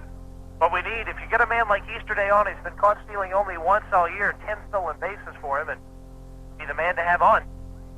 Here comes the 3-1. Swing and a drive to deep right center field. Adios. There goes the Schneid. Rams on the board. Matt Easterday with his 6th home run of the year. And he took pitches until he had a count of 3-1 and forced Roche to come in with the fastball, and then Easterday did what he has done so well all year long. Hit the ball to right center field, which happens to be the most shallow part of this ballpark. Well, that was a well-struck ball. That ball probably going a long way in most ballparks. It was up high and carried well beyond the fence, probably about where the Hard Luck Cafe sign would be at Riverside Park. And that might have made it out of Riverside. Certainly would have been back to the wall, I think. And now Ryan Moon steps to the plate. Moon also has grounded out twice to the shortstop. But the Rams break the jinx. They're on the board. Moon down 0-1 in the count. Here's the pitch. Inside for a ball. Like you say, Easterday took the pitches, got the count in his favor, got a pitch to hit, and drove it to right center. 1-1 the count. Here's the pitch to Moon. And that's down low for a ball. 2-1 the count now. So maybe Mass did shake up the pitcher a little bit. Same sort of thing happening now with Roche falling behind 2 straight Ram hitters. Here's the 2-1 to Plug. Ball. Make that a strike called as the umpire out of nowhere calls that pitch a strike, and the Ram fans hooting and hollering, and I agree with them on that call. 2-2 the count. Here's the pitch. Swing and a miss, and Moon out on strike. And you've got to know that the 2-1 pitch is what influenced that. You get confused almost as a hitter when an umpire calls a pitch that's so high a strike. You become so conscious of it that you lose your own mental grasp of the strike zone. It happens to a lot of hitters. It happens even to the best of them. Ryan Moon, one of the best at not striking out, but he did there.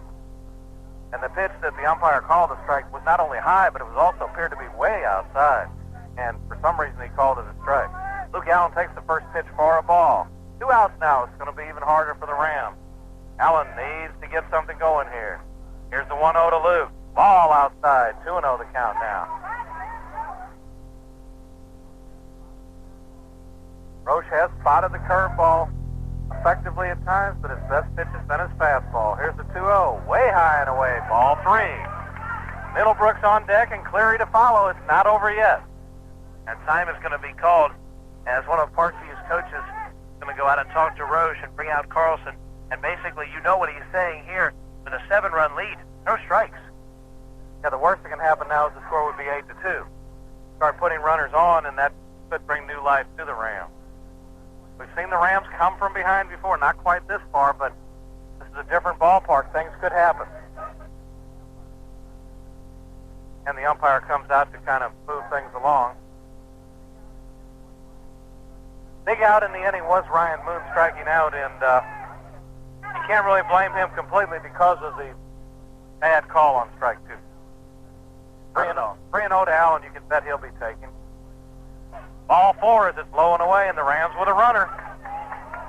And now remember that the fat lady is tooting but has not sung a note yet. It is a 7-run deficit, but you've got Middlebrooks with Cleary to follow, and all you have to do is have him get behind 1 or 2 straight hitters, and you've got a 4-run game and start to get inside the mind of the pitcher, and Parkview is getting a pitcher heating up in their bullpen. Chris Middlebrooks really needs to be disciplined here. He has to make Roche throw strikes. Roche checks and brings it home, and low and away for a ball. So Roche on the ropes here, having trouble throwing strikes. That's 5 straight wide ones he's thrown now. And Parkview Panthers stalling for a little bit of time. Vickery in talking to Roche. Who's that warming up for the Panthers, Kevin? We'll check on that in just a second. We've got his uniform number, and shortly we'll have his name. 1-0 the count to Middlebrooks, and here's the pitch, and it's a strike right down the middle. 1-1 the count now. Jason Boswell, a right-hander. Somebody we have not seen yet this year. 1-1. Middlebrooks looks for something to hit. Here's the pitch. Down in the dirt, and it gets away. And Luke Allen scampers down to second base. Well, you've got the man in scoring position, so now to bring him home, all it takes is a good solid base hit into the outfield. Of course, Chris Middlebrooks ahead in the count now, 2-1. Another base on balls wouldn't hurt with Richie Cleary coming to the plate. Rams trying to fight back. Can they do it? Here's the 2-1 to Middlebrooks. And ball 3 as it's a little bit low and away. Good eye by Middlebrooks. Almost looked like he had the "Don't you dare swing" sign on that pitch. 3-1. 2 outs. Allen off second. Here's the pitch. Swinging along with the center field. Way back, and adios! Middlebrooks takes it deep to center field. The Rams have closed the gap now to 8-3 as Chris Middlebrooks drove it straight to center field. The ball kept going and going. Straightaway center field, well hit from Middlebrooks. Hit it off his back foot, got the fastball to drive again with the bad count. The pitcher behind in the count. And this is going to be all for Roche as this is the second home run he has given up in this inning. We're going to see young number 28 coming into pitcher, another right-hander, Boswell. And we'll be back to tell you all about that in just a moment. You're listening to Newton Ram Baseball. They're trying to rally. This is WGFS AM 1430, and this broadcast made possible by the fine folks at Metro Communications. Did you know that termites cause more damage to homes annually than fires, floods, and natural disasters combined? To protect your home from termites and other pests, call Cleary Exterminating, 786-4937. They'll send them packing. Termites and beetles, fleas, rats and mice, roaches and ants. Commercial or residential, we can help get rid of what bugs you. Call Cleary Exterminating on Highway 278 in Covington, 786-4937. At Cleary Exterminating, we make mouse calls. The best money manager around is a checking account from the Bank of Covington. It's easy to keep track of your income and all your expenses with your checkbook and the detailed monthly statements we send you. It lets you see where you might save money, and it really helps in balancing your budget. If you're not already enjoying such financial assistance, learn all the advantages of a personal checking account at one of the convenient Bank of Covington locations. The Bank of Covington, member FDIC. Your score, the Parkview Panthers lead the Newton Rams. Jason Boswell is on pitching for the Panthers. We're watching him in his warm-up tosses. So is Richie Cleary, and Bill Dolan will be bringing you play-by-play. We're in the bottom of the 6th. And it's not over yet, Kevin. We kind of pushed that fat lady out of the press box. She was trying to tune it up and get ready to sing. We're not going to let her sing yet. The Rams with a rally here. Matt Easterday with a solo home run, and Chris Middlebrooks with a home run to straightaway center field, almost the identical spot he hit one the other day. And the Rams have closed the gap to 8-3. A couple more hits and runs in this inning could make it reachable. You want to get it inside that 4 mark to really have a good chance. And a nice job by Luke Allen taking the base on balls to help set up the home run. Now, Roche hadn't walked that many people today, but Allen was very patient, and that's what helped to set up the 2-run shot. It really did. And it really makes that strikeout of Brian Boone look so big now when he possibly could have walked. It could have been another run scoring ahead of it. But here's big Richie Cleary. First batter to face Boswell. Here's the pitch. Ball. Nowhere near the plate. Boswell didn't throw many strikes in his warm-up tosses, and I hope that the Ram hitters paid attention to that, especially Cleary and the man behind him, Stephen Hires, who's been so good at drawing walks all year. Rams still need runners. 1-0 the count to Richie. Here's the pitch. Way high for a ball. 2-0. And I believe these Ram hitters are going to get the take sign. As you said, he didn't throw many strikes, and Coach Brassfield saw that too. Here comes the 2-0, and strike called on a marginal pitch. Kind of hard to believe the umpire would give him that call when he has yet to throw a good strike, but he did. 2-1 the count. Here comes the 2-1 to Richie. Swinging a chopper to the third baseman, letting up. Long throw across the diamond, and in time to retire Cleary. So that takes care of the Rams rally here in the 6th inning. They'll have one more time to see if they can do it. The score for the Rams, they did score 3 runs. They did so on 2 hits. There were no errors and no runners left on base. We head now to the 7th inning. It's do or die time. Newton Ram Baseball on WGFS AM 1430. And we'd like to thank all the fine folks at East Metro Communications who make this all possible.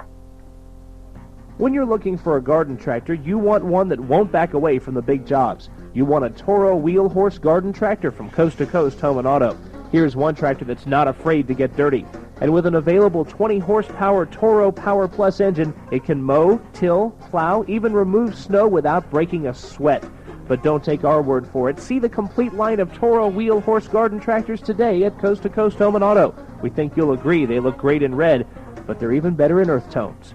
At Coast to Coast Home and Auto, we'd like to give you some powerful reasons to go get a Toro wheel horse lawn tractor, like an available 16 horsepower Vanguard overhead valve engine, or the largest mowing deck available on any lawn tractor, and a choice between a fully automatic hydrostatic transmission and a shift-on-the-go 5-speed. See one for yourself at Coast to Coast Home and Auto today. We have a full line of Toro wheel horse lawn tractors to choose from, and you'll learn that with so many high-performance features, you can make quick work of almost any job. Bill Dolan brings you play-by-play of the Newton Rams and Parkview Panthers. We're in the third round of the 8 Quad A tournament. And Brian Gilbert leads off with a bunt. Matt Vaughn charges and puts it in his pocket wisely as he's in there safely with a base hit. And he hit the bag and fell, and Brian Gilbert appears to be injured down lane on the other side of first base. Appears to have landed on his shoulder. Well, Gilbert laid down a great bunt with the third baseman playing back. Remember, Vaughn doesn't play very much at third. But as Gilbert hit that bag, he was immediately down, and the first and third base coaches, including the head coach, Hugh Buchanan, is going to head to him. He came down awfully hard. He's a big guy. They're out checking the first base to see what happened. Hard to tell exactly what happened to him. He'll come limping off the field and looking for a pinch runner to go in for him. Good play by Matt Vaughn, not trying to throw the ball, though. He had no chance to get him, and it would have only compounded it by risking throwing the ball away. Yeah, it's a good job by Vaughn to hang on to that ball. But in the meanwhile, we're taking a look, and Pointer is going to come in and run here for Gilbreth. Pointer was the courtesy runner for Todd Carlson a few innings back, so it won't be the first time the Rams have seen him. And Dwayne Jones, the number 9 hitter, steps up to the plate. He has reached on Doyle Baker errors his last 2 times at the plate, and also grounded out to Easterday at shortstop. Ground ball to Easterday might be nice here, and hopefully the Rams could turn 2. Larry brings it home. He's going to bunt, and he misses it and actually fouls it back. Parkview not content with the 5-run lead now, trying to manufacture some runs. I guess that shows they respect this Ram team as a hitting team enough to where they're not going to sit back and try to just get through it. They're trying to get more. Cleary over to first, and he is just back in time. Once again, the runner almost picked off. We saw that earlier when he was in as a courtesy runner. He did end up stealing a base, and that proved to be very important as he scored a run. Cleary brings it home inside for a ball. And once again, the umpire rules the ball hit him. I have never seen so many balls come inside, go into the catcher's mitt, and be ruled hit by pitch. It almost looks like you were talking about, Kevin. They're trying to turn into it and just let it graze them. Third batter that's been hit by Richie Cleary in this one. One we knew about, the other 2 we questioned. Nobody out now. Jeff Keppinger, the leadoff hitter, and he shortened the bunt and takes a pitch and helped himself by ducking. He got the pitch called a ball, what appeared to be a pretty good-looking pitch from Cleary. Keppinger's a smart hitter up there and did the right thing. 1-0 the count. He is going to bunt, and he bunts, and it's a beauty. Cleary will have one play to first, and he is out on a good play by Cleary. Sacrifice is successful, though. 1-3 on the putout. Cleary had to really rear back and gun to get the ball down to first base.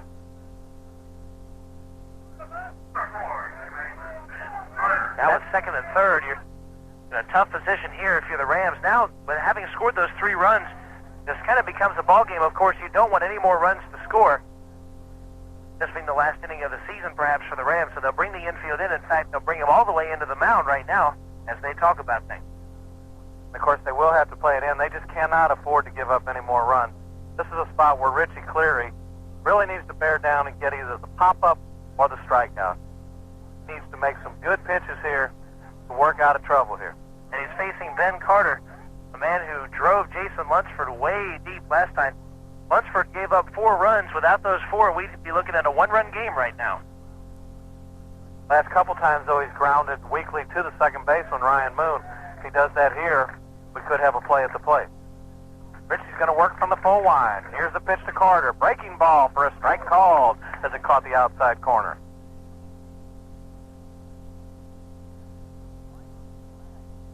Ram infield playing on the grass, so tough chance if on a hard hit ball. And there's a pitch back to the backstop, and nobody will be able to advance.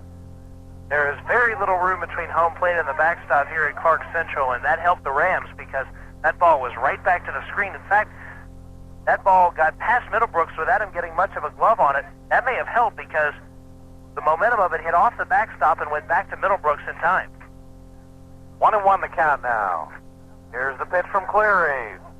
Just outside. 2-1 now. Danger is Billy Keppinger on deck. Cleary'd like to get this hitter here. 2-1 the count. Checks and fires.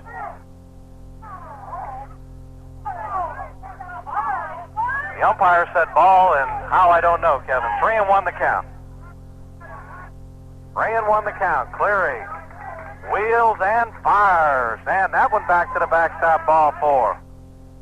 And that loads the bases now. And with Billy Keppinger up here, the Rams could be looking at what would be the sure end of their season if they lay a fat one into Keppinger. So Cleary is in a serious position here. We talk at times when, and we had an umpire the other day who had a very tight strike zone, but he was consistent the entire time. Unfortunately, this umpire appears to change from inning to inning what's a strike and what's not. We've had it sometimes a very narrow strike zone, a small strike zone. Sometimes higher pitches have been called a strike, sometimes more outside pitches have. Ram infield looks for 2 up the middle. In at the corners. Here's the pitch to Keppinger. Inside for a ball. There's no room to place him on. Richie has to bear down and come into him. Middlebrooks will go out and speak to Cleary after throwing that one well inside and again almost back to the backstop. Here comes Brassfield with a 1-0 count out to join in the discussion. I think he's probably wanting to calm Richie Cleary down a little bit. Richie appears to be upset by some of the calls from the umpire. In fact, demonstrating something to Coach Brassfield. Appears to be as upset as I've ever seen Richie get on the mound. Normally he's a very mild-mannered person, and he's going to ask for a new baseball. He may be saying something about the baseball, as they're going to switch out balls here. He was motioning something about the movement of the baseball. Notice a lot of pitches were darting inside. I don't know if it had something to do with a scuff mark or something on the ball. Could possibly be, but Coach Brassfield has his pitcher calmed down, and Richie really needs to bear down now. 1 out. 1-0 the count to Billy Keppinger. Rams really need the twin killing. Here's the pitch. Swing and popped up. Luke Allen comes underneath it. We may have a play at the plate. Here's the throw. He is out! What a throw by Luke Allen on the fly to Chris Middlebrooks, and he gunned him at the plate. You can sense it when he hit the ball, Bill. High pop fly, and Allen's got a terrific arm. Perfect throw. Absolutely the best throw I have seen from a center fielder all year. Nails him dead meat at the plate. Well, it's now do or die. We head to the bottom of the 7th inning. In the top of the 7th inning, no runs, 1 hit, no errors, and 2 runners left on base for the Parkview Panthers. As we head to the bottom of the 7th, perhaps the last half inning of the year for the Rams unless they rally. They trail 8-3. Newton Ram Baseball on WGFS AM 1430, and it's made possible by all the fine folks at East Metro Communications. East Metro Paging is your hometown paging company, offering quality Motorola pagers and coverage options ranging from Metro to nationwide. East Metro handles their billing and repairs in-house. That means if you have a problem with your pager, you're not passed off to someone else. East Metro Paging offers their customers free of charge a loaner pager if their unit should need repairs. And if you're considering a pager, or if you're interested in moving your pager service to a dealer that specializes in communications, call East Metro Paging, 786-6796. You can also visit their store at 7115 Highway 278, a quarter-mile east of Newton General in Covington.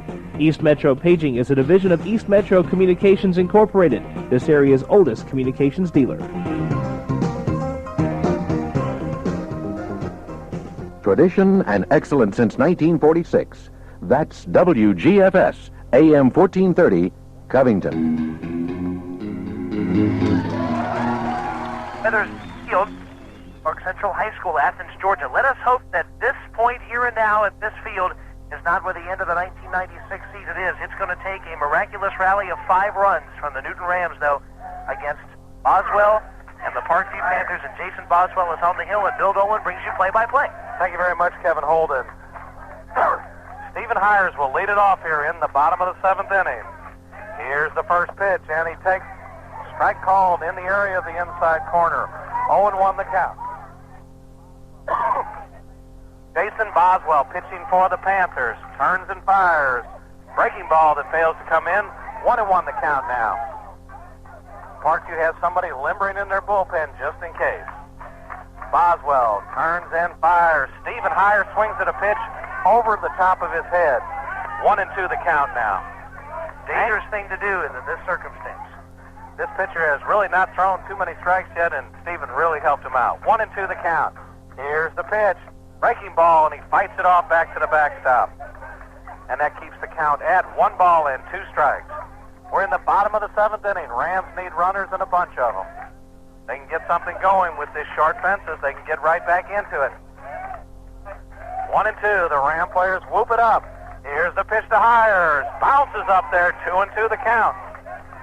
Due at third in this inning, Bill, is Doyle Baker's spot, which was vacated when Matt Vaughn took over for him at third base. Interesting to see who will be hitting in that third spot, especially if the first 2 go down.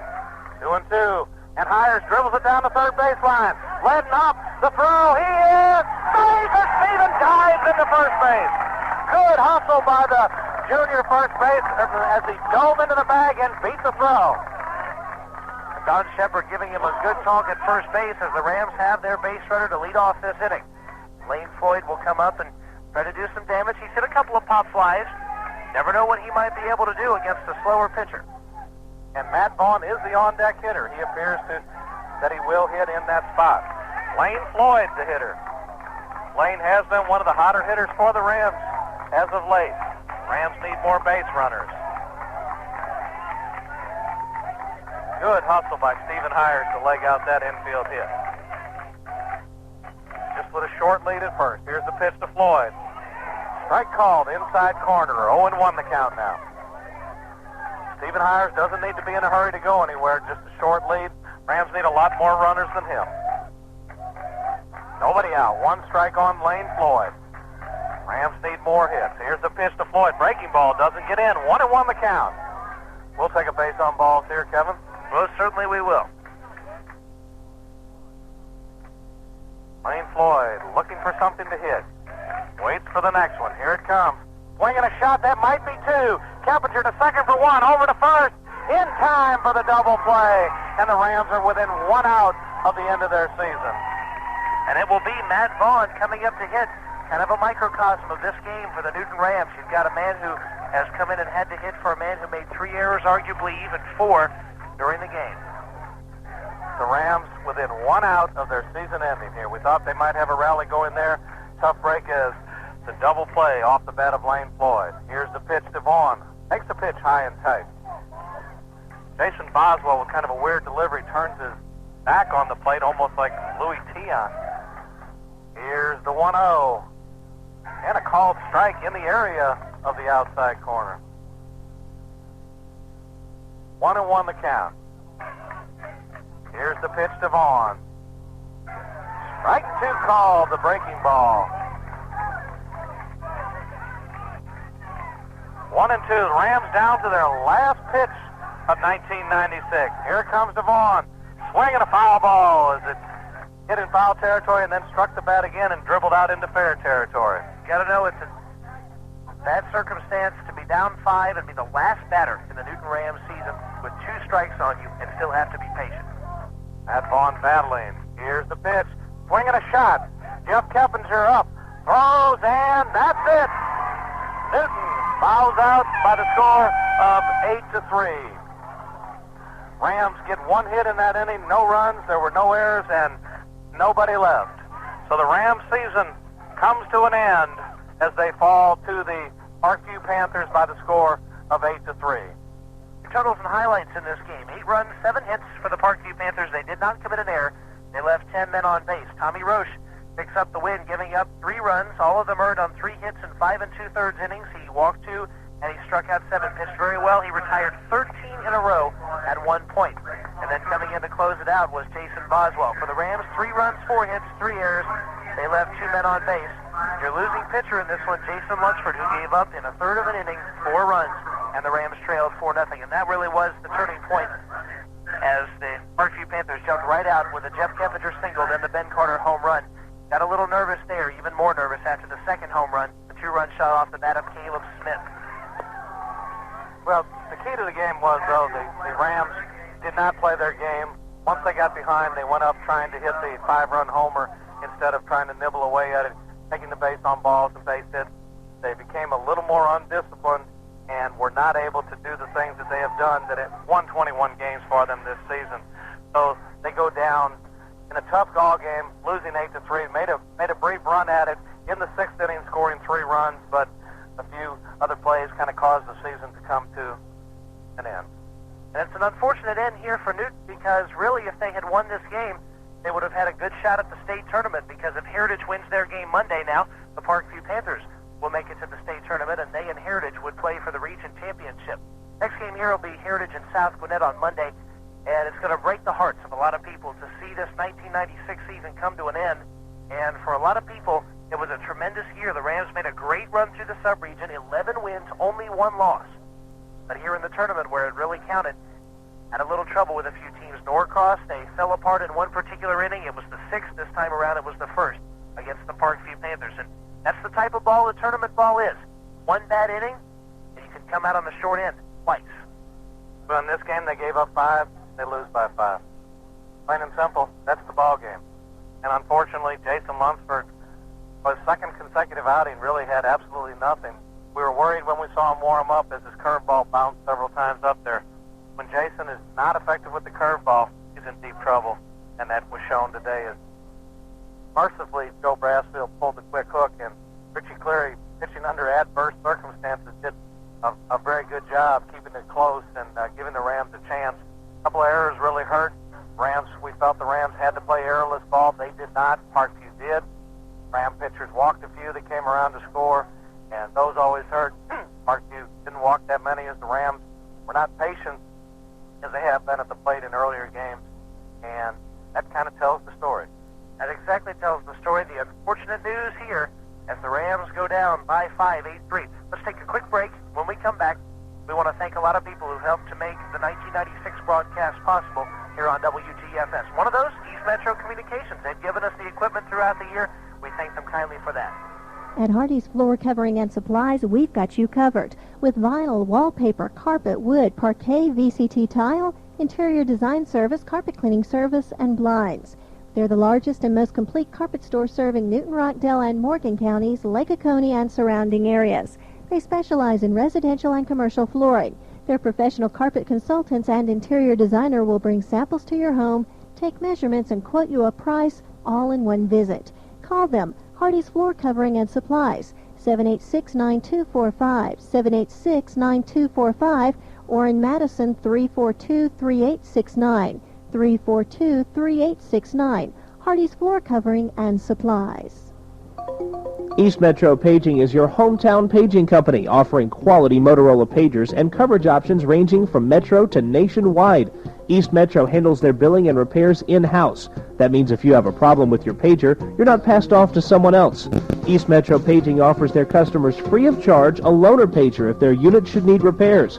And if you're considering a pager, or if you're interested in moving your pager service to a dealer that specializes in communications, call East Metro Paging, 786-6796. You can also visit their store at 7115 Highway 278, a quarter-mile east of Newton General in Covington. East Metro Paging is a division of East Metro Communications Incorporated, this area's oldest communications dealer.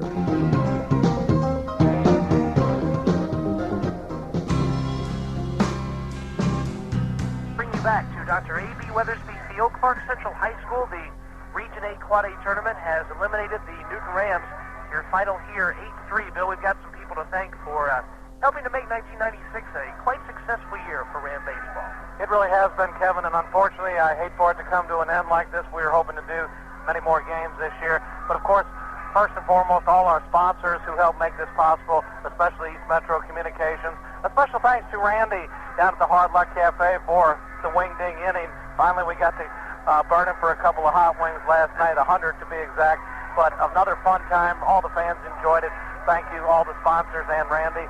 And Kevin, thanks to more people. Well, we want to thank Chris Bridges, of course, with the Covington News, and you can read about this and all the Rams sporting events in the Covington News. Chris does an excellent coverage, and we want to thank him for a great job that he has done so far in his time here. He's been here 2 baseball seasons and 1 football season. We'll look forward to hearing more from him when football season rolls back around. Of course, we want to thank everybody back at the station who has helped to make our broadcast on the road a success. Again, another thanks to East Metro Communications. Also, we want to thank our executive producer for the majority of our games, Todd Q. Chapman, has done an excellent job. Also, Chris Elder and Susan Fuller both have been very supportive of us, and we want to thank them for that. And a special thanks goes out to all the support and help we've gotten from the fans, those being mostly the families and parents of these players. An emotional sight as they stood down the third baseline and cheered the players as they came back into the dugout. It's hard to turn your nose up at a 21-6 season. Just know you're a better team than that, and you'd like to still be playing baseball.